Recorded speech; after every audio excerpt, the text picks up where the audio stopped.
మనం ఈ మొదటి 5 పుస్తకాలు మనం చూస్తే ఆ ధర్మశాస్త్రం అంటారండి. ఈ మొదటి 5 పుస్తకాలు ధర్మశాస్త్రం అంటాం. ఆ తర్వాత ఎక్కడి నుంచి ఎక్కడి వరకు ధర్మశాస్త్రము? ఆది కాండం నుంచి ద్వితీయోపదేశ కాండం. దీని యొక్క నిర్మాణాన్ని మనం చూడాలి. నిర్మాణం ఎలాగ నిర్మించబడిందంటే మొదటి 5 పుస్తకాలని ఆది కాండం నుంచి ద్వితీయోపదేశ కాండం వరకు మనం చూస్తే దాన్ని ధర్మశాస్త్రము అంటారు. ఆ తర్వాత మనకి యెహోషువ గ్రంథం నుంచి ఎస్తేరు వరకు. ఎప్పటి నుంచి అండి? యెహోషువ గ్రంథం నుంచి ఎస్తేరు వరకు మనం చూస్తే చరిత్ర గ్రంథాలు అంటారు. కూర్చోం. యెహోషువ నుంచి ఎస్తేరు గ్రంథం వరకు మనం చూస్తే ఎన్ని ఉంటాయంటే అక్కడ 12 గ్రంథాలు ఉంటాయి. వీటిని ఏమన్నారంటే ధర్మశాస్త్రము అన్నారు. ఆ తర్వాత మనం చూస్తే ఈ 12ని చరిత్ర గ్రంథాలు అంటారండి. చరిత్ర గ్రంథాలు. ఆ తర్వాత మనం ఆ చరిత్ర గ్రంథం మనం చూసిన తర్వాత యోబు దగ్గర నుంచి మరి పరమగీతం వరకు మనం చూస్తే మరొక 5 ఉంటాయండి. మరొక 5 ఉంటాయి. యోబు గ్రంథం నుంచి పరమగీతం వరకు. దీన్ని పద్య భాగము లేదా జ్ఞాన గ్రంథాలు అంటారు. పద్య భాగం అంటారు. ఎక్కడి నుంచి ఎక్కడి వరకు అండి? యోబు నుంచి పరమగీతం వరకు. యోబు నుంచి పరమగీతం వరకు పద్య భాగం లేదా జ్ఞాన గ్రంథాలు అంటారు. ఆ తర్వాత యెషయా నుంచి దానియేలు వరకు మరొక 5 ఉంటాయండి. వీటిని పెద్ద ప్రవక్తల గ్రంథాలు అన్నారు.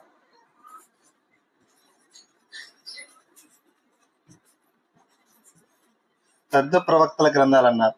ఆ తర్వాత మనం చూస్తే హోషేయ నుంచి మలాకి వరకు మరొక 12 ఉంటాయి. ఈ హోషేయ నుంచి మలాకి వరకు ఇవి చిన్న ప్రవక్తల గ్రంథాలు. మొత్తం టోటల్ గా 39. 5+12+5+5+12 5, 12, 5, 5, 12 = 39. అంటే మొదటి 5 పుస్తకాలు ధర్మశాస్త్రం. అంటే మీరు యొక్క స్ట్రక్చర్ మీరు గుర్తించుకోవాలి. మొదటి 5 పుస్తకాలు ధర్మశాస్త్రము అని అంటారు. తర్వాత యెహోషువ నుంచి ఎస్తేరు గ్రంథం వరకు చరిత్ర గ్రంథాలు అంటారు. ఆ తర్వాత యోబు గ్రంథం నుంచి పరమగీతం వరకు పద్య భాగము లేదా జ్ఞాన గ్రంథాలు అంటారు. తర్వాత యెషయా నుంచి దానియేలు వరకు 5 పుస్తకాలు ఉన్నాయి. అవి పెద్ద ప్రవక్తల గ్రంథాలు అన్నారు. హోషేయ నుంచి మలాకి వరకు 12 పుస్తకాలు ఉన్నాయి. వీటి చిన్న ప్రవక్తల గ్రంథాలు అన్నారు. సో ఈ విధంగా పాత నిబంధన స్ట్రక్చర్ ఉంటుంది. మరి క్రొత్త నిబంధనలు ఎన్ని పుస్తకాలు అంటే 27 పుస్తకాలు మీ అందరికీ తెలుసు. మొదటి 4 పుస్తకాలని సువార్తలు అన్నాము. తర్వాత ఒక పుస్తకము చరిత్ర. ఏంటా చరిత్ర? అపోస్తుల కార్యాల గ్రంథం. ఆ తర్వాత మరి అపోస్తుల కార్యాల గ్రంథం తర్వాత వచ్చేటువంటి పుస్తకం రోమాపత్రిక నుంచి మనం చూస్తే యోధా వరకు, రోమా నుంచి యోధా వరకు 21 ఉంటాయి. వీటిని పత్రికలు అన్నాము. ఆ తర్వాత ఇంకొక పుస్తకం ఉంటుంది, ఇది ప్రవచన గ్రంథము అన్నాము. తర్వాత 4+1+21+1 = 27. ఇది క్రొత్త నిబంధన యొక్క స్ట్రక్చర్. సో ఇది మీకు చిన్న ఉదాహరణ కోసం, మీకు ఒక అవగాహన కోసం, దీని నిర్మాణం మీకు అర్థం కావాలండి. కాబట్టి మనం చదివేటప్పుడు ఇది ధర్మశాస్త్రమా, ఇది ప్రవక్తల గ్రంథమా, ఇది జ్ఞాన గ్రంథమా, లేకపోతే ఇది చిన్న ప్రవక్తల గ్రంథాలా, లేకపోతే ఇది ప్రవచనమా, ఇవి పత్రిక ఏంటి అనేది మనకి ఒక అవగాహన అనేది మనకు ఉండాలి. టోటల్ గా మనకి ఉన్నటువంటి 66 పుస్తకాలు మనం చూస్తేనండి, ఒక ఆయన ఏ విధంగా చెప్పాడంటే ఈ 66 పుస్తకాన్ని ఒక పూసల దండతో పోల్చాడండి. పూసల దండ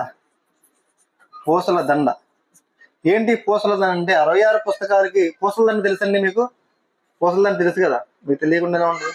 లేడీస్ అందరూ తెలుస్తూ ఉంటారు ఖచ్చితంగా కదండి. ఈ పూసల దండలో ఉన్నటువంటి 66 పూసలు అంటే ఒక్కొక్క పుస్తకం ఒక్కొక్క పూస అయితే ఒక్కొక్క పుస్తకం అయితే దీని మధ్యలో ఉన్నటువంటి దారమే యేసుక్రీస్తు అని పోల్చాడండి. అంటే ఈ దారమే లేకపోతే ఈ పూసలకి అర్థం లేదు. అందుకని యేసుక్రీస్తు వారు అన్నారు, మీరు నా గురించి చెప్పబడినటువంటి కీర్తనల గ్రంథంలోను ప్రవక్తల గ్రంథంలోను మరి ధర్మశాస్త్రం నా గురించి చెప్పబడిన మీరు చదవలేదా? నా గురించి చెప్పబడినటువంటి విషయాలు మీరు తెలుసుకోలేదా అని చెప్పడం జరుగుతుంది. అందుకనే మొదటి 39 పుస్తకాల్లో మనం చూస్తే, మొదటి 39 పుస్తకాలు, పాత నిబంధనలో ఉన్న 39 పుస్తకాలు మనం చూస్తే యేసుక్రీస్తుని గురించినటువంటి ప్రవచనాలు ఉంటాయండి, పరిచయం ఉంటుంది. మొదటి ఈ యొక్క అపోస్తల కార్యాల గ్రంథం చూస్తే యేసుక్రీస్తుని గురించినటువంటి ప్రచారం ఉంటుందండి. యేసుక్రీస్తుని గురించినటువంటి ప్రచారం ఉంటుంది అపోస్తల కార్యాల గ్రంథంలో. ఆ తర్వాత మరి పత్రికలు చూస్తే, పత్రికలన్నింటిలో మనం చూస్తే యేసుక్రీస్తుని గురించినటువంటి ప్రభావం ఉంటుందండి. ప్రభావం లాస్ట్ లో ప్రకటన గ్రంథము, ఆ ప్రకటన గ్రంథం మనం చూస్తే యేసుక్రీస్తు ప్రభుత్వం కనిపిస్తుంది. సో ఈ పూసల దండ జస్ట్ పోలిక కోసం, ఈ పూసల దండ యేసుక్రీస్తుని మనం పోలిస్తే, ప్రతి పూస ఒక బైబిల్ 66 గ్రంథాల్లో ఒక గ్రంథం అని అనుకుంటే ఇందులో ఉన్న దారమే యేసుక్రీస్తు అని ఆయన పోల్చాడు. అందుకనే మొదటి 39 పుస్తకాలు ఏం చెప్తున్నాయండి? యేసుక్రీస్తు గురించినటువంటి ప్రవచనాలు మనకు కనిపిస్తాయి. ఇదిగో కుమారుడు మీకు అనుగ్రహించబడను అని యెషయా చెప్తూ ఉంటాడు. ఆది కాండం నుంచి మలాకి వరకు కూడా ఆయన గురించి ప్రవచనాలు మనకి కనిపిస్తాయి. అందుకే 39 పుస్తకాలు కూడా యేసుక్రీస్తుని ప్రవచనాలు చెప్పాడు. ఈ 4 సువార్తలు, కొత్త నిబంధనలు మనం చూస్తే యేసుక్రీస్తు గురించి పరిచయం మనకు కనిపిస్తుంది. ఈ మొదటి ఒక అపోస్తుల కార్యాలు మనం చూస్తే యేసుక్రీస్తుని ప్రచారం చేయడం మనం చూస్తాం. పత్రికలు చూస్తే ఈ ప్రచారం చేసి పడిన తర్వాత సంఘాలుగా కట్టబడిన వారి జీవితాలు ప్రభావితం చేయబడ్డం, ఆ ప్రభావం అనేది ఎలా ఉంటుందని మనకు కనిపిస్తుంది. ప్రకటన గ్రంథంలో యేసుక్రీస్తు ప్రభుత్వము మనకి రాకడలో ఆయన ప్రభుత్వం, 1000 ఏళ్ల పాలన, ఆయన ప్రభుత్వం, ఆయన రాజ్యం ఎలా ఉంటుందో ఈ ప్రకటన గ్రంథంలో మనకు కనిపిస్తుంది. కాబట్టి ఈ 66 పుస్తకాలు కూడా యేసుక్రీస్తు గురించి, ఆయన గురించి వివరించడం జరుగుతుంది. సో మరి ఇలాంటి బైబిల్ని మనం అర్థం చేసుకోవడానికి కొన్ని అవరోధాలు కూడా మనకు ఉన్నాయి. ఈ బైబిల్ని మనం అర్థం చేసుకోవడానికి మనకు కొన్ని అవరోధాలు కూడా ఉన్నాయి. ఎందుకు అవరోధాలు ఉన్నాయి? ఎందుకు అంటే దేవుడు ఎలాంటి వాడు అంటే ఇన్ఫైనైట్ గాడ్ అండి, కానీ మనిషి ఫైనైట్ మ్యాన్. అంటే దేవుడు అనంతుడు కానీ మానవుడు పరిమితి కలిగిన వాడు.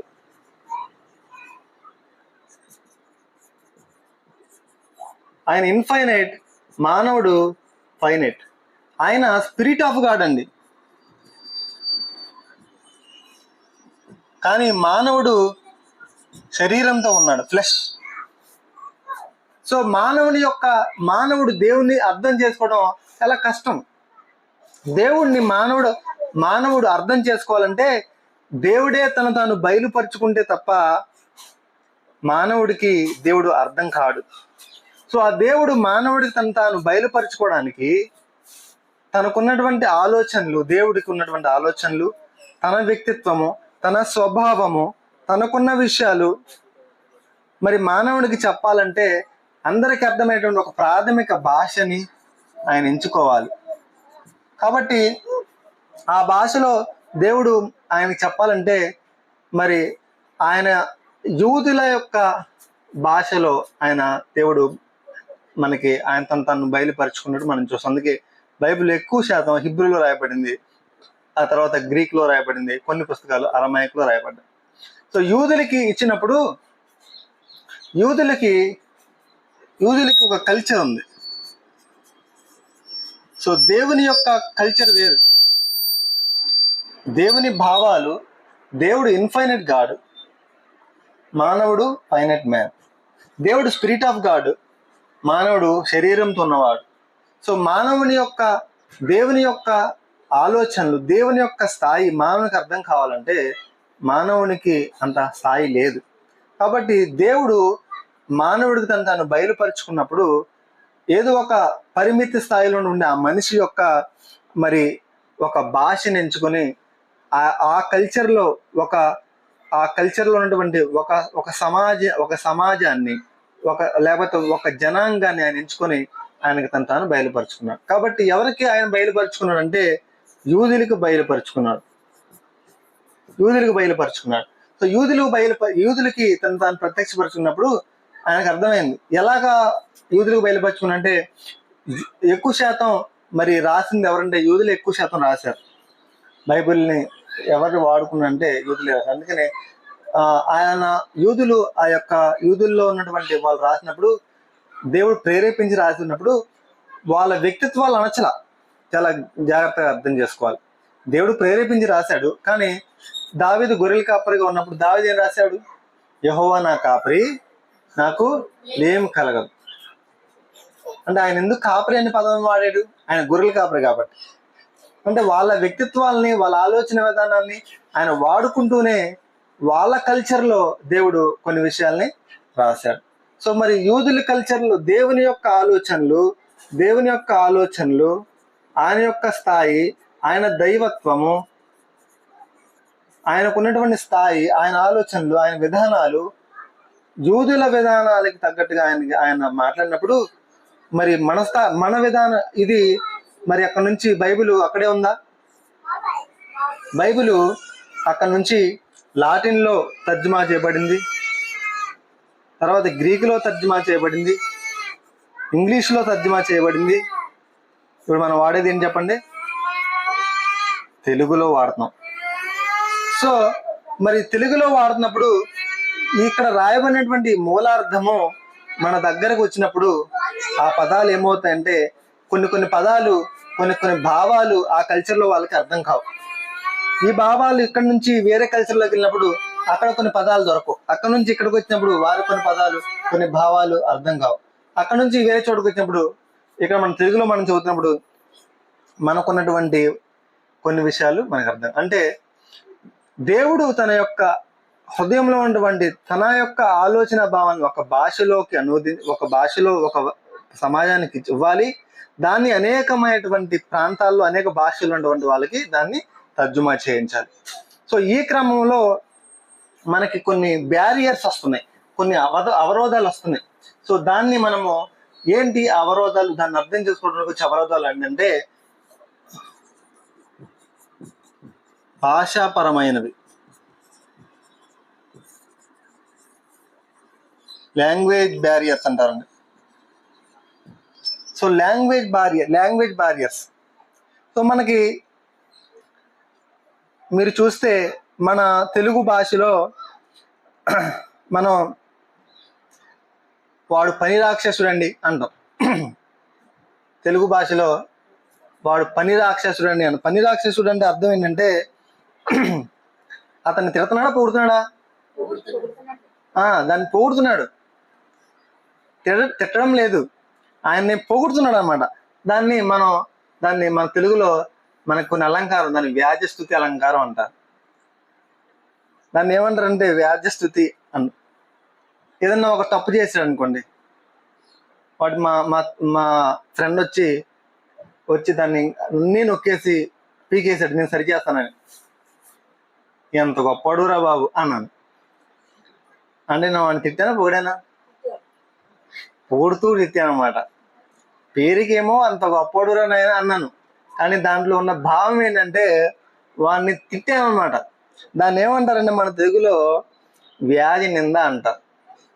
అంటే పొగుడుతూ తిడతాము, తిడుతూ కూడా పొగుడుతాం.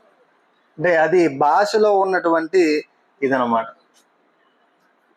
పూర్వం మనకి మన తెలుగు గ్రామర్లో మనకు చాలా ఉన్నాయి. అర్ధ సంకోచము, అర్ధ వ్యాకోచం. ఇప్పుడు మీరు చీర అనేది చూస్తారు. మన చీర అనేది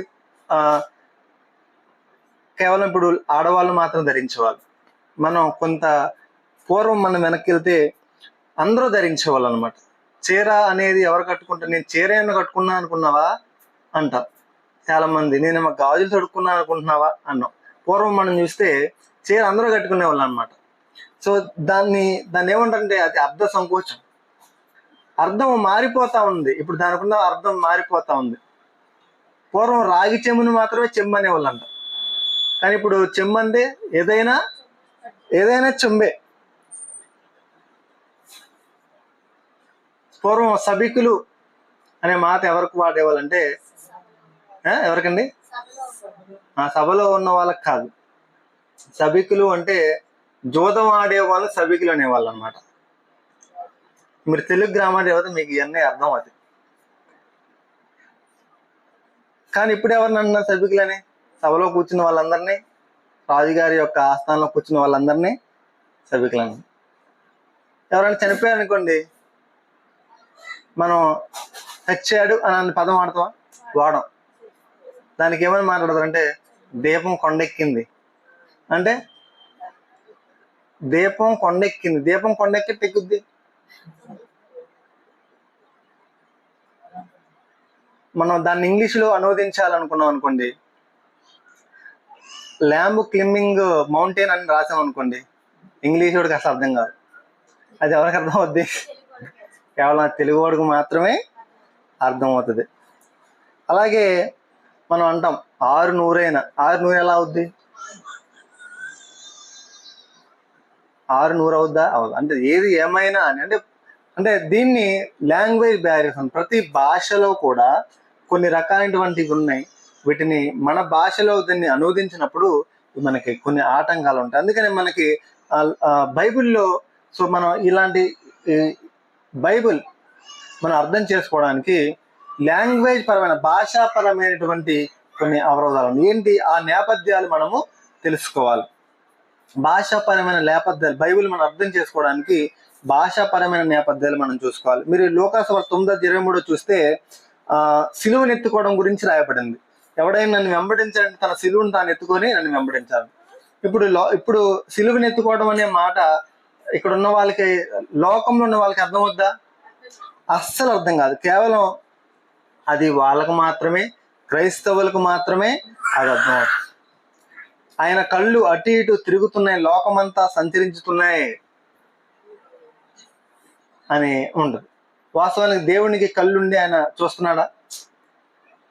దేవునికి ఒక రూపం ఉందా? దేవుడు మరి పశ్చాత్తాపపడిను అని ఉంటుంది.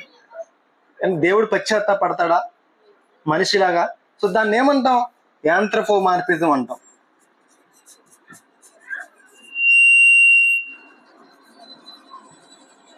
యాంథ్రోపోమార్ఫిజం అంటే దేవుని లక్షణాలని ఒక మనిషి, ఒక మానవుడికి అర్థం కావడానికి, దేవుడు ఏమనుకుంటున్నాడు అనే విషయము మానవుడికి అర్థం అవ్వాలంటే, మానవుడు ఆ సందర్భంలో ఎలాగ ప్రతిస్పందిస్తాడో ఆ ప్రతిస్పందనని దేవునికి ఆపాదించి రాయడం ద్వారా ఆ మనిషికి అర్థమవుతుంది. మనం ఏదైనా ఒక బాధపడినప్పుడు పశ్చాత్తాపడదాము అని అంటాం. సో దేవుడు అటువంటి భావన కలిగి ఉన్నాడని మనిషికి అర్థం కావాలంటే, మనిషి ఏ పదాన్ని ఉపయోగిస్తున్నాడో ఆ పదాన్ని దేవునికి ఉపయోగించి రాస్తాం. అందుకని దాన్ని యాంథ్రోపోమార్ఫిజం అంటారు. మానవునికి దైవ లక్షణాన్ని మానవునికి ఆపాదించు. సో అందుకనే ఇప్పుడు అది మనకు అర్థం కావాలంటే ఆ భాషాపరమైనటువంటి కొన్ని విషయాలు మనకి అర్థం కావాలి. నా అరచేతుల్లో నేను చెక్కుకొని ఉన్నాను అంటారు. అరచేతుల్లో చెక్కుకోవడం అంటే ఎందుకు ఆ పదం రాయబడింది? అరచేతుల్లో చెక్కుకోవడం అంటే మనకి యూదుల కల్చర్లో వాళ్ళు ఏదైనా బలంగా గుర్తుండిపోవడానికి వాళ్ళు పచ్చబొట్లు పొడిపించుకునే అలవాటు ఆ ప్రాంత ప్రజలకు ఉండేది. వాళ్ళు మర్చిపోకుండా, చెరిగిపోకుండా ఉంచుకోవడానికి వాళ్ళు ఏం చేస్తారంటే ఆ కల్చర్ వాళ్ళకు ఉంది అక్కడున్న ప్రజలకి. కాబట్టి దేవుడు ఏమంటున్నాడు? నేను కూడా నిన్ను మర్చిపోకుండా నా చేతిలో దాచుకున్నాను, నా అరచేతుల్లో నిన్ను చెక్కుకొని ఉన్నాను. సో భాషాపరమైనటువంటి నేపథ్యాన్ని మనము తెలుసుకోవాలి. సో ఇది మనకి ఎలా తెలుస్తుందంటే, మనకి కొన్ని డిక్షనరీస్ ఉంటాయి. లెక్సికల్ డిక్షనరీ, తర్వాత బైబిల్ పదకోశము, బైబిల్ అధ్యయన గ్రంథము, కొన్ని గ్రంథాలు మనకి ఉంటాయి. అవి మనము స్టడీ చేయడం ద్వారా ఆ పదాలకి అక్కడ ఉన్నటువంటి వాటిని చూడడం ద్వారా మనకు అర్థమవుతుంది. రెండోది, మొట్టమొదటి ఏంటండి? భాషాపరమైన లాంగ్వేజ్ బ్యారియర్స్ అన్నాము. రెండోది కల్చరల్ బ్యారియర్స్ అండి, అంటే సాంస్కృతిక పరమైనవి.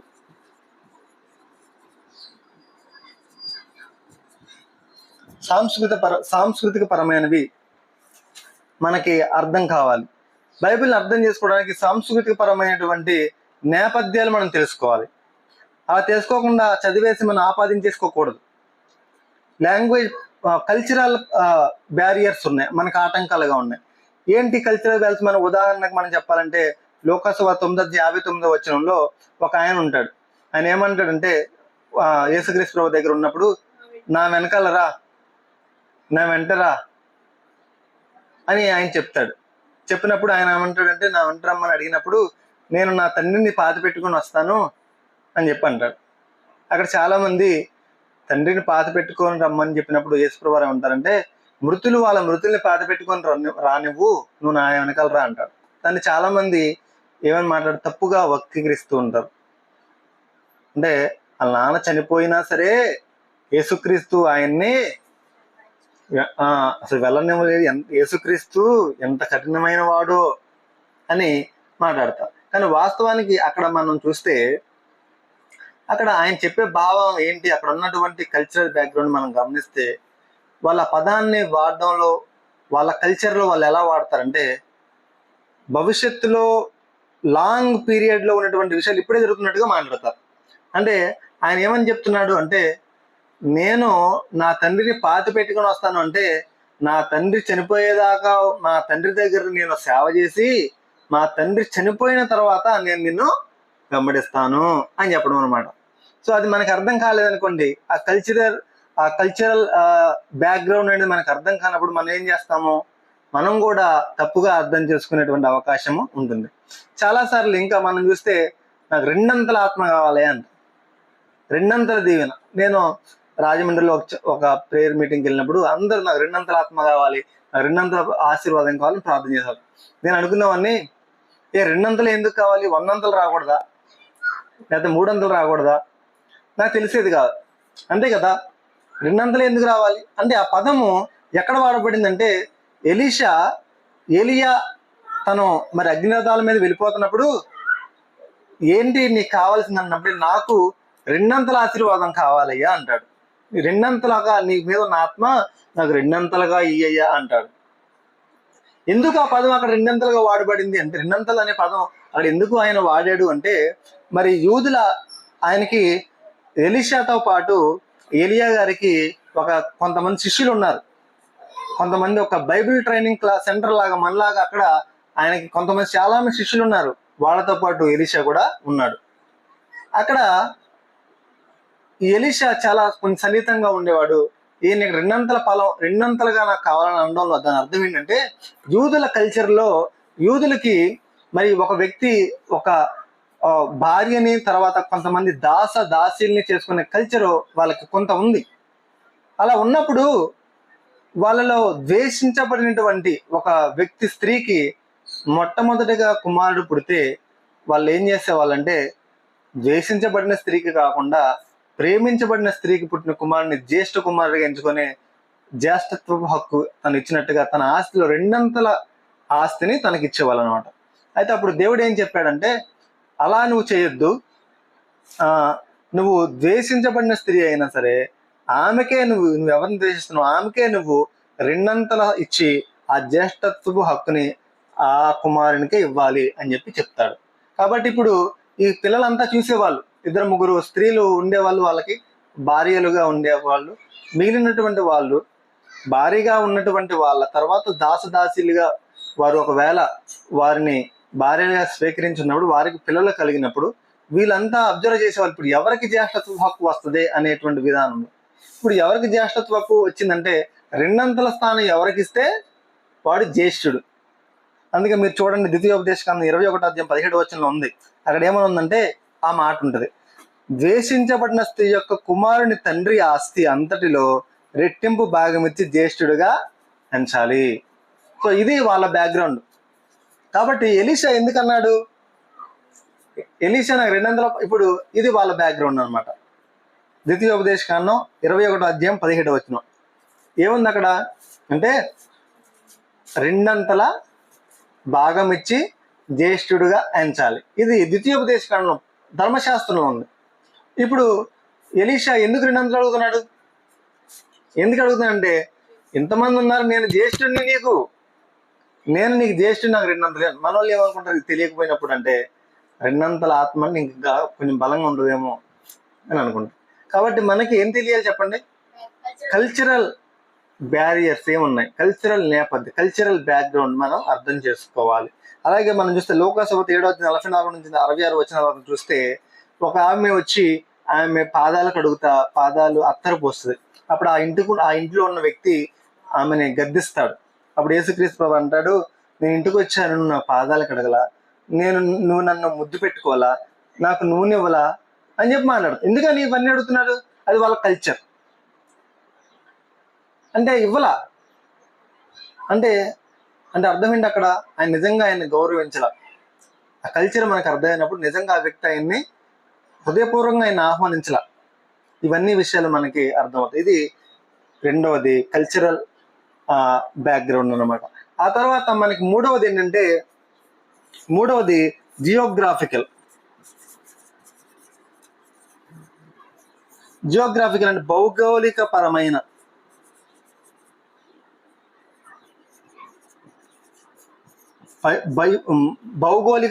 నేపథ్యం. భౌగోళికపరమైన నేపథ్యాన్ని మనం తెలుసుకోవాలి. ఈ భౌగోళికపరమైనది కూడా ఒక బ్యారియర్, ఒక అవరోధం. సో ఇది తెలుసుకోకపోతే ఈ భౌగోళికపరమైన అవరోధాన్ని అధిగమించడానికి ఈ భౌగోళికపరమైన అవరోధాన్ని అధిగమించడానికి ఈ భౌగోళికపరమైన నేపథ్యాన్ని మనము తెలుసుకోవాలి. సో భౌగోళికపరమైన నేపథ్యం అంటే మనం ఎలా తెలుసుకుంటామండి? ఇప్పుడు మీరు చూడండి, లోకాసువార్త 10:30-37 వచనాలు మనం చూస్తే, క్రిందకు వచ్చినట్టు మన యెరూషలేము నుండి ఎరికోకు క్రిందకు దిగినని ఉంటుంది. ఇప్పుడు ఈ వచనం పెట్టుకొని క్రిందకు దిగిన మాట పట్టుకొని, ఇదిగో ఆత్మీయంగా దిగిపోతున్నాడు, ఆత్మీయంగా పడిపోతున్నాడు అని చెప్పి, అక్కడ కిందకు దిగడం అనే మాట ఎందుకు ఉందంటే, యెరూషలేము పైన ఉంది కొండ మీద, ఎరుగో క్రింద ఉంది. కొండ మీద కిందకి దిగినప్పుడు కొండ మీద ఎరుకో, ఇప్పుడు యెరూషలేము నుంచి ఎరుకోకు రావాలంటే కిందకి దిగాల వద్దా? ఎందుకు దిగాలంటే అది భౌగోళికపరమైనటువంటి వాళ్ళ నేపథ్యం మనం తెలుసుకో, వాళ్ళ భౌగోళికపరమైన పరిస్థితి అలా ఉందనేది మనకు అర్థమవుతుంది.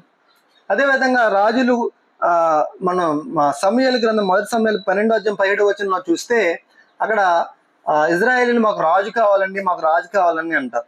అప్పుడు సమూయేలు కోపం వస్తుంది.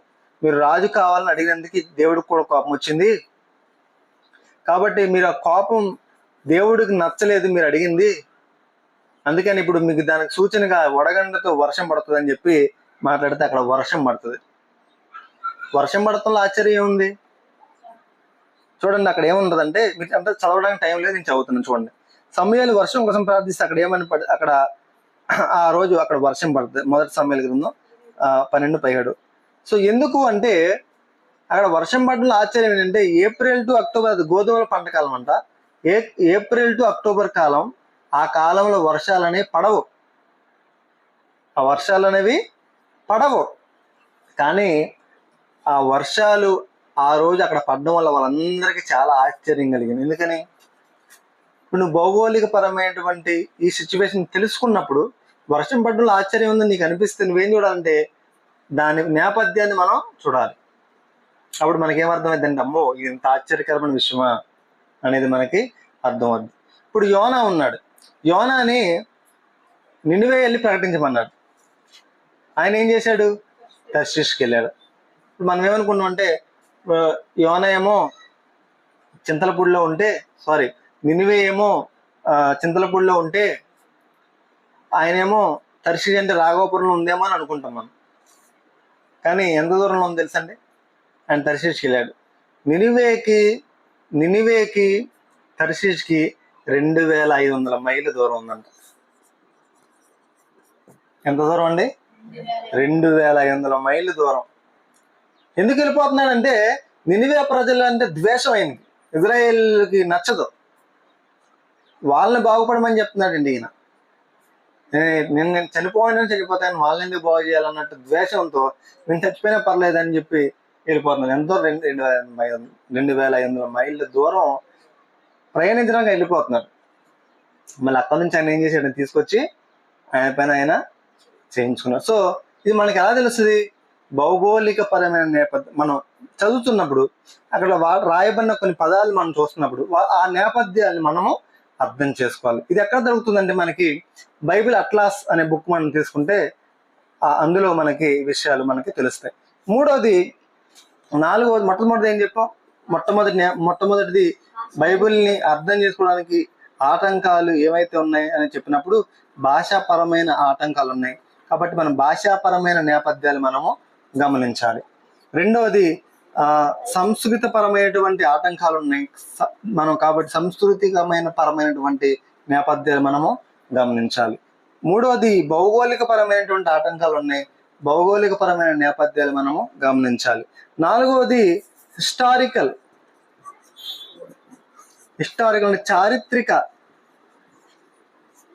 చారిత్రక పరమైనటువంటి ఆటంకాలు.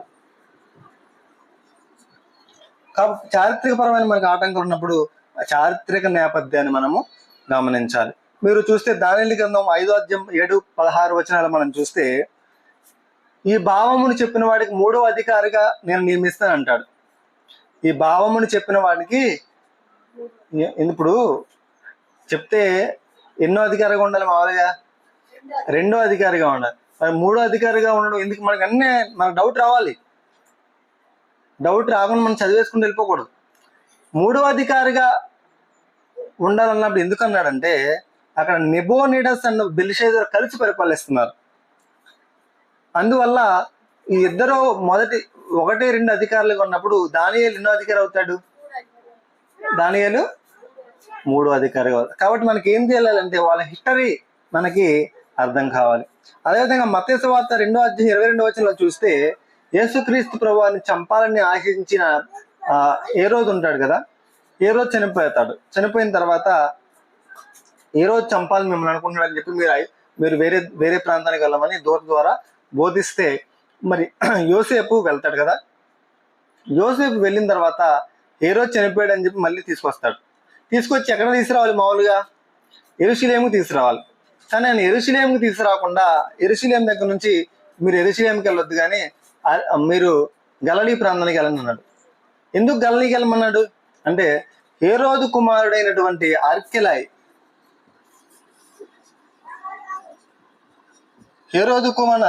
కూడా యేసుక్రీస్తు ప్రభుని ఆయన చంపాలనేటువంటి ఉద్దేశాన్ని కలిగి ఉన్నాడు.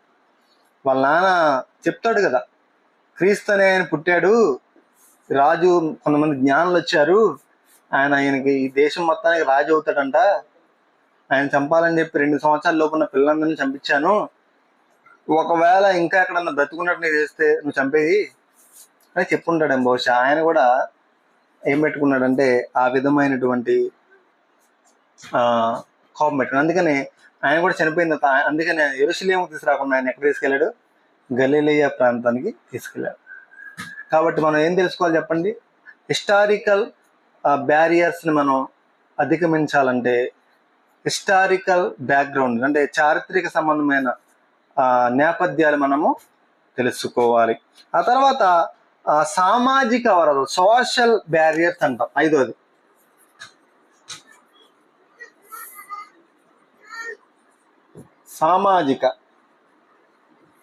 సామాజిక పరమైనవి అన్నప్పుడు మీరు చూడండి, వాళ్ళ కుటుంబము, వర్గము, వాళ్ళ సమాజాల గురించి మనం అధ్యయనం చేస్తే అక్కడ సామాజిక పరమైన అవరోధాలు ఏమున్నాయో మనకి అర్థమవుతుంది.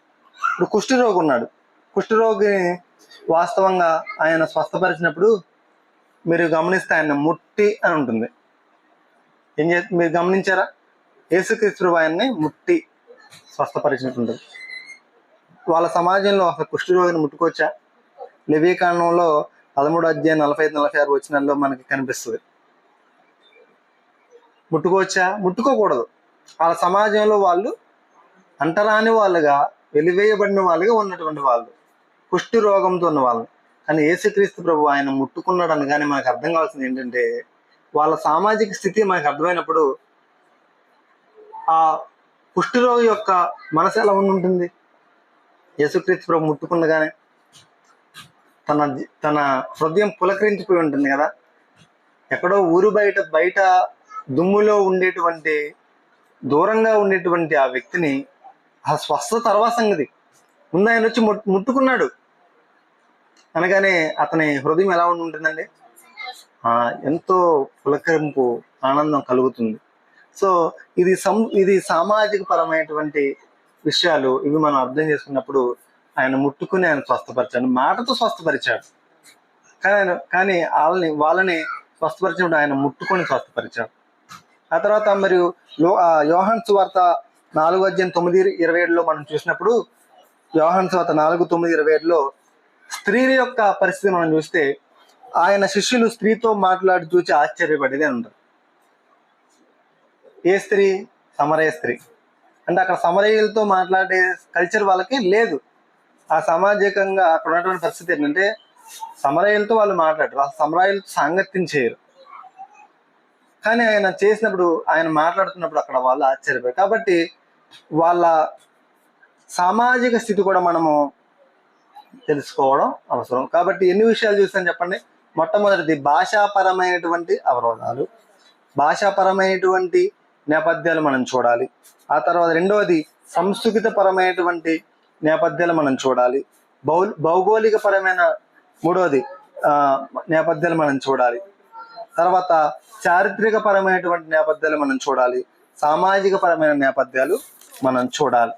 సో ఇలా మనం చూసినప్పుడు మనకి ఏమర్థమవుతుంది అంటే, అక్కడ ఉన్నటువంటి సామాజిక పరిస్థితిని మనం అర్థం చేసుకోవడానికి అవకాశం ఉంటుంది. కాబట్టి ఇవి అవరోధాలు మనం అధిగమించడానికి మనకి బైబిల్ డిక్షనరీస్, పదకోశము, బైబిల్ అధ్యయనం, బైబిల్తో పాటు కొన్ని మనకు తెలుగులో కూడా అవైలబుల్గా ఉన్నాయి, అవి మనం చూడొచ్చు. ఆ తర్వాత మీరు గమనిస్తే, మీరు బైబిల్ యాప్లో కూడా పాస్టర్స్ బైబిల్ అని చెప్పి ఉంటుంది. పాస్టర్స్ బైబిల్ అనేది కూడా మీరు తెలుగులోనే ఉంటుంది. ఆ కామెంట్ కూడా మీరు ఇన్స్టాల్ చేసుకొని చూడొచ్చు. ఆ తర్వాత మీకు ఇంకా నేను చెప్తాను, చాలా మీరు ఇంగ్లీష్లో అయితే చాలా యాప్స్ ఉన్నాయి. సో వాటిని చూసి కూడా మీరు అర్థం చేసుకోవచ్చు. సో ప్రాముఖ్యమైనటువంటి ఇప్పుడు అంశంలోకి వచ్చాము. దీన్ని జస్ట్ మీకు పరిచయం చేసి నేను ముగిస్తాను ఒక 10-15 నిమిషాల్లో. చూడండి, కాబట్టి ఈ బైబిల్ని మనం అర్థం చేసుకోవడానికి ప్రాథమికంగా మనకి 3 స్టెప్స్ ఉన్నాయి. ఏంటండి? 3. ఇది చాలా చాలా ఇంపార్టెంట్ అండి. మీరు ఏది మిస్ అయినా ఇది మిస్ అవ్వకండి. దీని తర్వాత వచ్చే క్లాస్ చాలా చాలా ఇంపార్టెంట్. మీరు నెక్స్ట్ క్లాస్లో కంపల్సరీగా మీరు అటెండ్ కావడానికి ప్రయత్నం చేయండి.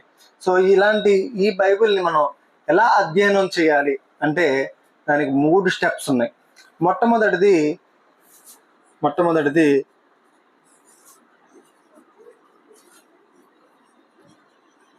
అబ్జర్వేషన్, అంటే గమనించుట. ఏం చెప్పండి? గమనించుట అంటే అక్కడ రాయబడినటువంటి వాక్య భాగము అసలు ఇది ఏమి చెప్తుంది అనేది మనం చూస్తాం. ఈ గమనించట్లో చాలా ఉన్నాయి. అసలు ఏమేమి గమనించాలి, వాటిని ఎందుకు గమనించాలి, ఎలా గమనించాలి అనే అంశాలన్నీ కూడా మనం ఇందులో చూస్తాం. మీరు అపోస్తుల కార్యాల గ్రంథం 17వ అధ్యాయం 11వ వచనం చూస్తే, బెరియా సంఘస్థులు ఉన్నారు. బెరియా ప్రజలు, వాళ్ళు ఈ పౌలు చెప్పిన వాక్యాలు, ఈ అపోస్తులు చెప్పిన వాక్యాలు అలాగూ ఉన్నవా లేవా అని ఏం చేశారు చెప్పండి?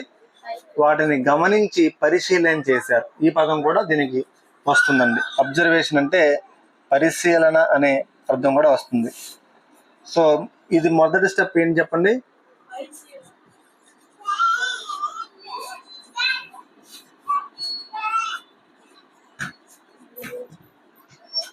మనం చదువుతున్నటువంటి టెక్స్ట్, మనం చదువుతున్నటువంటి వాక్య భాగము ఇదేమి చెప్తున్నది అని చెప్పి మనం దాన్ని ఏం చేస్తామంటే, మొట్టమొదటి స్టెప్ ఏంటంటే అబ్జర్వేషన్ చేస్తాం, పరిశీలన చేస్తాం.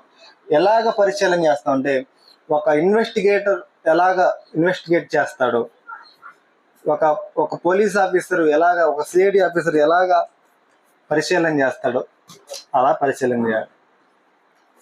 ఒక వాక్య భాగాన్ని మనం తీసుకున్నాం అనుకోండి. ఒక పారాగ్రాఫ్ మనం తీసుకున్నాం అనుకోండి. ఉదాహరణకి మార్కు సువార్త 5వ అధ్యాయంలో మొదటి వచనాలు మనం చూస్తే, 5వ అధ్యాయం మొదటి వచనం మనం చూస్తున్నప్పుడు అక్కడ నుంచి అక్కడ దెయ్యములు పట్టినటువంటి ఒక వ్యక్తి ఉండడా. ఆ వ్యక్తి తన యొక్క మానసిక, శారీరక, సాంస్కృతిక, కుటుంబ, ఆర్థిక, నైతిక అన్ని పరమైనటువంటి అన్ని విషయాలను కూడా మనం ఏం చేయాలంటే గమనించాలి. అక్కడ ప్రశ్నలు వేస్తూ గమనించాలి. అలా గమనించినప్పుడు కొన్ని విషయాలు మనకి బయటకు వస్తాయి. మీకు చిన్న చిన్న ఒక టెస్ట్ పెడతాను, 1 minute ఒక టెస్ట్ పెడతాను. మీరు ఇప్పుడు ఆ టెస్ట్ మీరు చేయాలి. మీరు చూడండి, మత్తయి సువార్త 2వ అధ్యాయం అందరూ తీయండి. మత్తయి సువార్త 2వ అధ్యాయం 1 మత్తయి సువార్త 2వ అధ్యాయము 1 నుంచి 11 వచనాలు చదవండి. ఒక్కసారి అందరూ స్పీడ్గా చదవండి. 11 వచనం వరకు చదివారా? 2వ అధ్యాయం చదివారా? రైట్. ఇప్పుడు ఒక ప్రశ్న అడుగుతా, మీరు చెప్పండి. ఇప్పుడు జ్ఞానులు వచ్చారు కదా, జ్ఞానులు ఎంతమంది వచ్చారు చెప్పండి.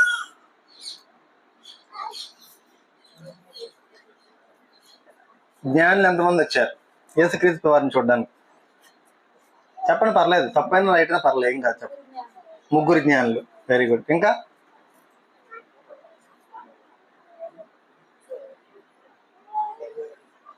ఇంకెంతమంది వచ్చారు చెప్పండి.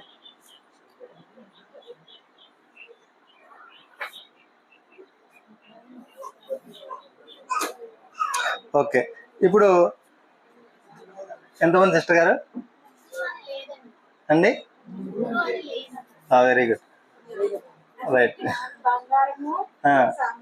ఓకే, సో ఇప్పుడు 2వ అధ్యాయం 1-2 వచనాలు చదివి చెప్పండి. 2వ అధ్యాయం 1-2 వచనాలు.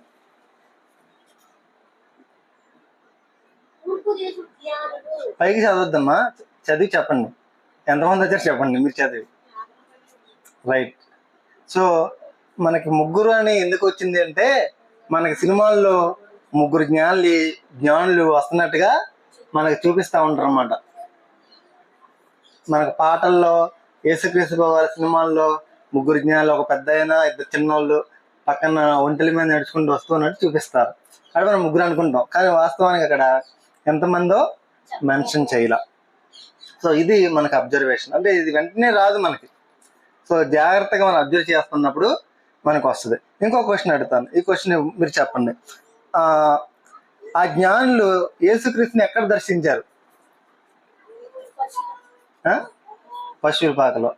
ఇంకా చెప్పండి, పర్లా, తప్ప రైట్ అనేది ఏం కాదు, అందరూ మనం అబ్జర్వ్ చేస్తున్న వాళ్ళని.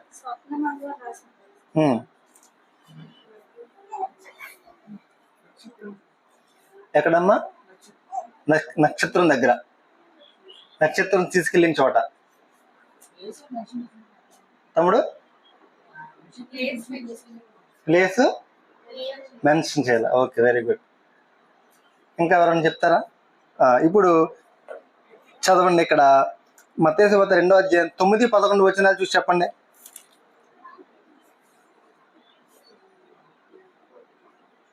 9-11 వచనాలు చూసి చెప్పండి.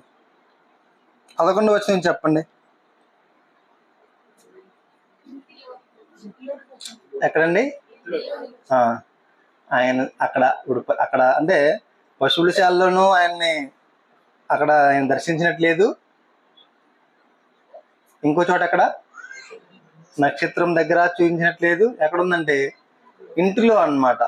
అంటే వేరే మీరు సందర్భాలు చదివినప్పుడు అది ఎలా ఉందో దాని ప్రకారం మీరు అబ్జర్వ్ చేయొచ్చు. మనం పర్టికులర్గా ఈ కాంటెక్స్ట్ ని మనము ధ్యానం చేస్తున్నాం. సో ఇప్పుడు ఎక్కడ యేసుక్రీస్తు వారిని వాళ్ళు దర్శించారు?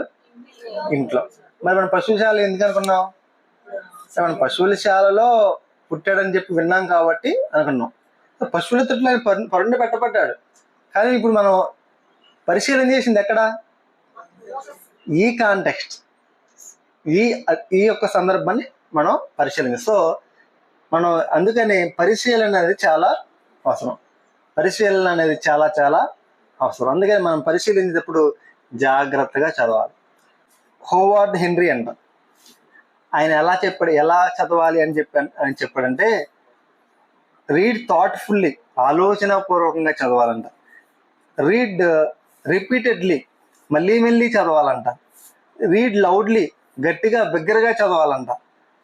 రీడ్ పేషెంట్లీ, ఓపికతో సహనంతో చదవాలంట. రీడ్ పర్టికులర్లీ, సెలెక్టివ్లీ, ఎంపిక చేసుకొని చదవాలంట. రీడ్ ప్రేయర్ఫుల్లీ, ప్రార్థనాపూర్వకంగా చదవాలంట. రీడ్ ఇమాజినేటివ్లీ, ఊహించుకుంటూ చదవాలంట. రీడ్ మెడిటేటివ్లీ, ధ్యానిస్తూ చదవాలంట. రీడ్ ఏమంటే పర్పస్ఫుల్లీ, అంటే ఉద్దేశపూర్వకంగా చదవాలంట. అండ్ ఆల్సో ఏమని చెప్పాడంటే ఎసిక్యూటివ్లీ అన్న, సత్యాన్ని అన్వయించుకుంటూ చదవాలంట. రీడ్ టెలిస్కోపికలీ, సూక్ష్మ దృష్టితో చదవాలంట.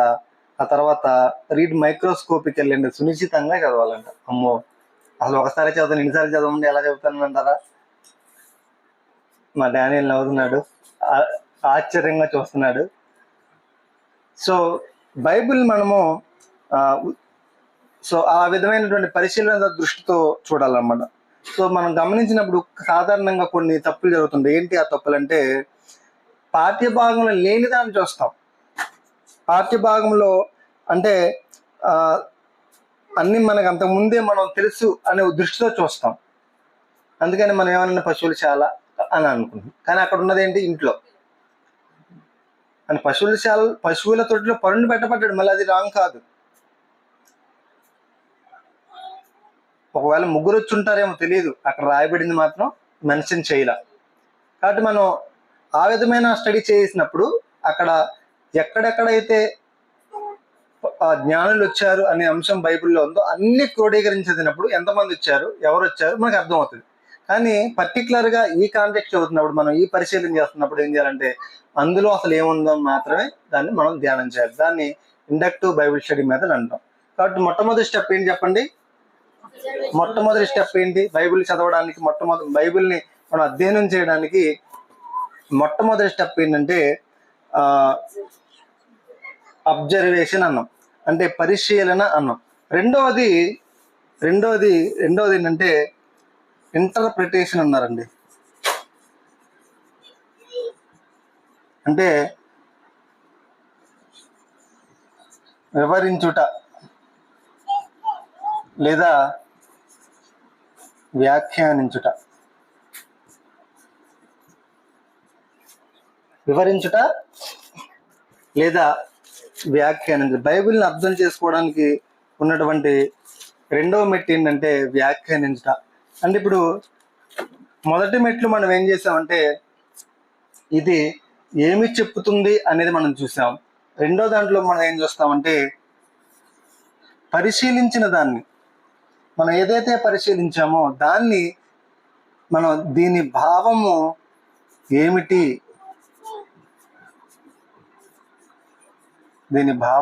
అని చెప్పి ప్రశ్నిస్తాం. అందుకనే మీరు నపుంసకుడు ఆయన ఆరాధించిన వస్తూ ఉంటాడు. అపోస్తల కార్యాల గ్రంథం 8వ అధ్యాయంలో మనం చూస్తాం. అపోస్తల కార్యాల గ్రంథం 8వ అధ్యాయం 30 నుంచి 35 వరకు చూస్తే నపుంసకుడు యెషయా గ్రంథం చదువుతూ రథం మీద వెళ్తా ఉంటే ఫిలిప్పు ఆత్మ చేత నడిపించబడి అక్కడికి వెళ్తాడు. అప్పుడు ఆయన చదువుతున్న గ్రంథం యెషయా గ్రంథం. ఇప్పుడు ఈయన అంటాడు, ఫిలిప్ అంటాడు, నువ్వు చదువుతున్నది ఏంటో నీకు అర్థమవుతుందా అంటాడు. నాకు దీన్ని వివరించి చెప్పేవాళ్ళు లేకపోతే నాకు ఎలా అర్థమైంది, వచ్చి ఎక్కయ్యా నాకు చెప్పా, దీని భావం ఏంటో చెప్పయ్యా అంటాడు. దాన్ని ఇంటర్ప్రిటేషన్ అంటాం. అంటే నువ్వు చదువుతున్నావు, అబ్జర్వేషన్ చేస్తున్నావు, కానీ అది నీకు ఏం కావాలి చెప్పండి, అర్థం కావాలి. అప్పుడు దాని భావం నీకు అర్థం కావాలి. ఇది రెండో స్టెప్ ఏంటంటే దాని భావం ఏంటి అనేది మనం తెలుసుకోవాలి. ఇది రెండవ స్టెప్. దేనికి రెండో స్టెప్? బైబిల్ని అధ్యయనం చేయడానికి ఉన్నటువంటి రెండో స్టెప్. మూడో స్టెప్ ఏంటంటే అప్లికేషన్ లేదా అంటే అన్వయించుట.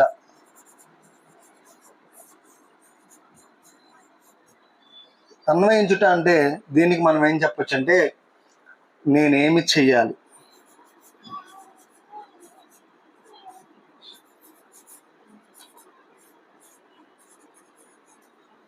నేనేం చేయాలని. ఇప్పుడు ఏమన్నాడు, పౌలు దగ్గరకు వచ్చి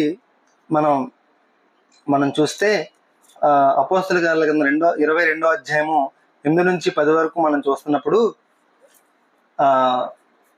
యేసుక్రీస్తు ప్రభు ప్రత్యక్షమవుతాడు. ఆయనకి ప్రత్యక్షమైనప్పుడు ఏమని చెప్తా అంటే, ఆయన అడుగుతాడు అక్కడ ఆ మాట, నేనేం చేయాలి ప్రభు అంటాడు.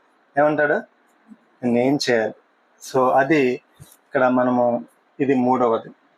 ఇక్కడ మనం అబ్జర్వేషన్ చేయడానికి కళ్ళను ఉపయోగిస్తాం.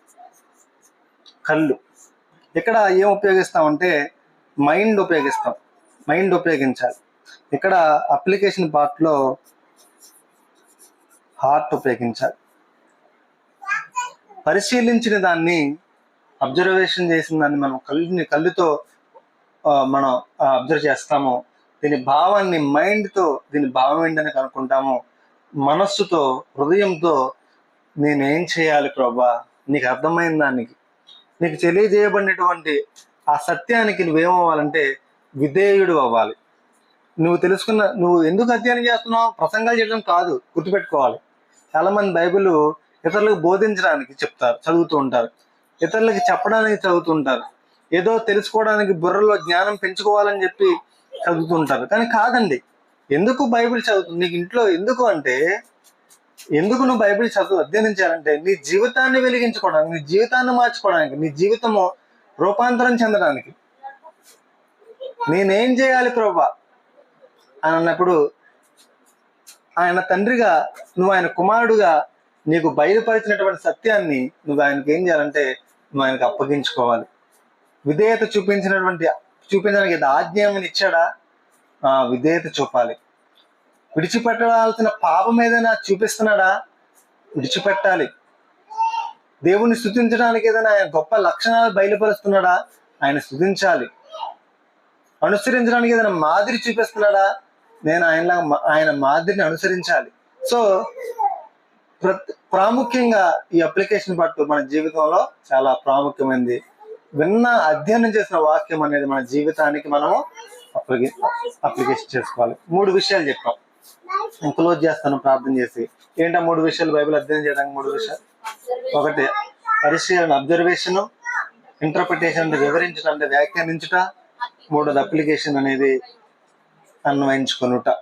కాబట్టి ఈ నెక్స్ట్ క్లాస్లో మనం ఒక్కొక్కటి మనం జాగ్రత్తగా మనం పరిశీలన చేస్తూ క్లుప్తంగా వెళ్దాం. ఇది మీకు చాలా చాలా ఇంపార్టెంట్ అండి. ఎందుకంటే ఒకరోజు క్లాస్ అని కాదు, జీవిత కాలం అంతా కూడా మనకి అధ్యయనం చేసే గ్రంథం ఏదైనా ఉందంటే బైబిల్ అండి. కాబట్టి మనం కొత్త కారు కొనుక్కొని ఆ కారుని డ్రైవింగ్ నేర్చుకోకుండా తోలడానికి ప్రయత్నం చేస్తే ఏమవుతుంది చెప్పండి? యాక్సిడెంట్ అవుద్ది, ప్రమాదం అవుద్ది. అలాగే బైబిల్ మన దగ్గర పెట్టుకొని అసలు దానికి ఎలా అధ్యయనం చేయాలి అనేటువంటి, ఎలా ధ్యానించాలనే విషయాలు మనం తెలుసుకోకుండా మనము దీన్ని ధ్యానం చేసినప్పుడు మనకు కూడా ప్రమాదాలు ఎదురవుతూ ఉంటాయి. చిన్న ఎగ్జాంపుల్ ఏంటంటే, ఇలా తీసి చదువుతుంటారు కొంతమంది. ఇలా తీసి చదువుతున్నప్పుడు యెషయా గ్రంథంలో ఒక మాట వచ్చిందంట, నా సన్నిధికి రమ్మన్నవాడు ఎవడు నిన్ను అని ఉంటుంది. 5వ అధ్యాయం 1వ అధ్యాయంలో, అమ్మో దేవుడు నన్ను ఆయన సన్నిధి రావద్దన్నాడు, ఇంక నేను వెళ్ళను అని చెప్పి బైబిల్ అక్కడ పక్కన పెట్టేసి వెళ్ళిపోతాం అనమాట. కారణం ఏంటి? నీకు ఎలా చదవాలి నీకు తెలియదు కాబట్టి అది ప్రమాదం. కాబట్టి ఎలా అధ్యయనం చేయాలి అంశాలు మనం జాగ్రత్తగా నేర్చుకుంటే మన జీవితం వెలిగించబడుతుంది. ప్రార్థన చేసుకుందాం. సో మీరు నెక్స్ట్ క్లాస్కి సమయానికి రావడానికి ప్రయత్నం చేయండి. మీరు 4:30కి వచ్చారు కాబట్టి 6:30 అయింది. మీరు ఇంకొకటి ఏంటంటే, ఈ బుక్స్ ఉంటాయండి, ప్రతి పుస్తకం కూడా మీరు రాసుకున్న నోట్స్ ఇబ్బంది ఏం లేదు. కానీ మీరు రాసుకోకపోయినా ప్రతి అంశము కూడా ఈ పుస్తకంలో ప్రింట్ చేయబడి ఉంది. అలాగే మనం చెప్పే ప్రతి టాపిక్ కూడా 10 పుస్తకాల రూపంలో ఉన్నాయి. ఆ ప్రింటింగ్ అయినటువంటి ఖర్చు మాత్రమే ఈ పుస్తకానికి ధర నిర్ణయించడం జరిగింది. ఒక్కొక్క పుస్తకం 200 రూపీస్ అండి. ఇది మీరు తీసుకోండి. ఎవరైతే రెగ్యులర్గా వస్తున్నారో వాళ్ళకి మాత్రం పుస్తకం ఇవ్వడం జరుగుతుంది. ఇదేదో వ్యాపారం కాదు. ఈ పుస్తకం ఎక్కడో దొరకదు మీకు. దీన్ని నిజంగా అధ్యయనం చేసేటువంటి ఆశ, దేవుని వాక్యం నేర్చుకొని కోరుకున్న వాళ్ళు మాత్రమే అది మనం ఇవ్వడం జరుగుతుంది. మీరు ఎవరెవరైతే రెగ్యులర్గా రావాలని అనుకుంటున్నారో మీరు క్రమంగా వచ్చినట్లయితే వాళ్ళకి పుస్తకాలు ఎవరికి కావాలో మీరు చెప్తే ఆ బుక్స్ మనం ఆర్డర్ పెడతాము. అవి మీరు తీసుకొని బుక్స్ మీరు చాలా జాగ్రత్తగా మీరు చూడొచ్చు. చదివిన చెప్పబడినటువంటి ప్రతి టాపిక్ కూడా పుస్తకంలో ఉంటుంది. సాధ్యమైనంత వరకు వీడియో రూపంలో కూడా మనం సేవ్ చేస్తున్నాము. ఎందుకు అంటే 1-2 సార్లు మనం విన్నప్పుడు ఇంకా దాన్ని బాగా అర్థం చేసుకోగలుగుతాం. కాబట్టి ఇంత విలువైనటువంటి అంశాన్ని మీరు నిర్లక్ష్యం చేసుకోవద్దు. సో ఇది కంటిన్యూగా ఇదే విధంగా మళ్ళీ నెక్స్ట్ బ్యాచ్ చేస్తామా లేదని తెలియదు. కాబట్టి ఈ అవకాశం అనేది మీకు ఇవ్వబడింది కాబట్టి మనం సద్వినియోగం చేసుకుంటే మనకి ఆ ఆశీర్వాదాన్ని మనం దేవుడిచ్చినటువంటి అవకాశం సద్వినియోగం చేసుకోగలిగిన వారం ఉంటాం. ఇది కేవలం దేవుడిచ్చినటువంటి భారం, దేవుడు నాకు ఇచ్చినటువంటి దర్శనంలో దర్శనం అంటే ఏంటంటే దేవుడిచ్చినటువంటి విజన్ ఏంటంటే కొంతమంది శిష్యులుగా తయారు చేయాలనేటువంటి భారం నాకు ఇచ్చాడు. కాబట్టి ఈ క్లాసెస్ ని మనం నిర్వహించడం జరుగుతుంది. ఈ బుక్స్ ఇచ్చిన వాళ్ళు కానీ మీకు సర్టిఫికేట్ ఇచ్చే వాళ్ళు కానీ మనకు ₹1 కూడా ఇవ్వరు. మీ క్లాస్ చెప్తున్నందుకు కానీ నాకు ఎటువంటి రూపాయి కూడా కాదు. మరి ఎందుకు చేస్తున్నాను అంటే ఇది నాకు ఇచ్చిన దేవుడిచ్చిన పిలుపు. సో దేవుడు నన్ను అలా పిలిచాడు కాబట్టి చాలా మందికి అర్థం కాదు. నేను ఈ రోజుకి కూడా చిన్న ఉద్యోగం చేసుకుంటూనే పరిచయం చేస్తున్నాను. సో దీని వెనకాలన్నటువంటి దృక్పథం ఒకటే, మీరు సర్వలోకానికి వీళ్ళు సర్వ సృష్టికి సువార్తను ప్రకటించి సమస్త జన శిష్యులుగా చేయండి అన్నాడు. ఆయన పిలిపిచ్చాడు. ఆయన ఇచ్చినటువంటి పిలుపు మేరకు మనము దేవుని పని చేస్తున్నాం. కాబట్టి దీన్ని సద్వినియోగం చేసుకుంటే మీరు కూడా దేవుని పనిలో మీరు వాడబడగలుగుతారు. మీ పట్ల ఆయనకున్న సంకల్పము, ఆయన చిత్తము ఏదైతే ఉందో అది మీ జీవితంలో సఫలీకృతం అవుతుంది. కాబట్టి అవకాశం ఉన్నంత వరకు మ్యాక్సిమం మీరు మానకుండా రావడానికి ప్రయత్నం చేయండి. ఎప్పుడన్నా మానితే మీరు వీడియో ద్వారా వినడానికి మీరు ప్రయత్నం చేయండి. బుక్స్ మాత్రం కంపల్సరీగా తీసుకోండి. ఎందుకంటే ఆ బుక్స్ లో మీరు మిగిలిన ఈ అంశాలను కూడా ఒకసారి మీరు చదువుకుంటే మీకు అర్థం అవుతాయి. కాబట్టి బుక్స్ ఎవరెవరికి కావాలో నాకు జస్ట్ మెసేజ్ పెడితే నేను వాళ్ళకి బుక్స్ అనేవి నేను తెప్పిస్తాను. 10 పుస్తకాలు మనకి 2000 అవుతాయి. కాబట్టి అన్ని ఒకేసారి తీసుకోలేరు. కాబట్టి తీసుకోగలిగితే మీరు ఒకేసారి 10 తెప్పిస్తాము. ఏదో ఒకటే తీసుకుంటామంటే 200 కడితే వాళ్ళకి ఆర్డర్ పెడితే ఆ 200 కట్టి ఆ బుక్ పంపిస్తారు. ఈ బుక్ అయిన తర్వాత నెక్స్ట్ బుక్ మళ్ళీ 200 కట్టి మనము తెప్పించుకోవచ్చు. సో మీకు ఇవన్నీ కూడా మీకు అర్థం ఉందని నేను భావిస్తున్నాను. సో ప్రార్థన చేయండి. పిలువబడిన వారు అనేకులు కానీ ఏర్పరచబడిన వారు కొందరే. ఐ హ్యావ్ చూజన్ యూ అన్నాడు దేవుడు. అందుకే మీరు చూజన్ బై ద గాడ్ అని నేను ఖచ్చితంగా నమ్ముతున్నాను. ఇవి మీకు ఆశీర్వాదకరంగా ఉన్నాయని భావిస్తున్నాను. ప్రార్థన చేయండి. పరిచర్య కొరకు కూడా మీరు ప్రార్థన చేయండి. మీరు క్రమంగా ఈ యొక్క క్లాసుని నేర్చుకోండి. ప్రార్థన చేసుకొని మనం ఈ యొక్క సెషన్ క్లోజ్ చేసుకుందాం. మన మధ్యలో డానియల్ వచ్చి చిన్న ప్రార్థన చేస్తాడు.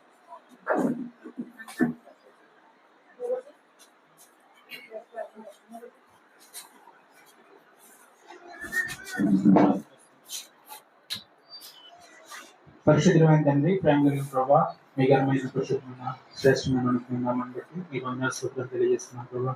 ఈరోజు మీ ముందు ధనాన్ని ప్రవాదనం చేసుకుని మీ నామాన్ని ఆరాధించడానికి మీరు మాకు ఇచ్చిన ఈ ఒక్క దినాన్ని బట్టి మీకు స్తోత్రాలు ప్రభా. సాయంకాల సమయం ప్రభా మీరేమైనా అర్థం చేసుకోవడానికి ప్రభా లేఖన భాగాలు ఉన్న తండ్రి ప్రభా, మీ వాస్తవ దృష్టిలో అర్థం చేసుకోవడానికి నా తండ్రి ప్రభావ మా మధ్య చతుర్పూర్లో మా సమీపంలో ప్రభావ మీరు ఏర్పాటు చేసిన బైబిల్ తరగతిని బట్టి మీకు స్తోత్రాలు తెలియజేస్తా ఉన్నాం ప్రభా.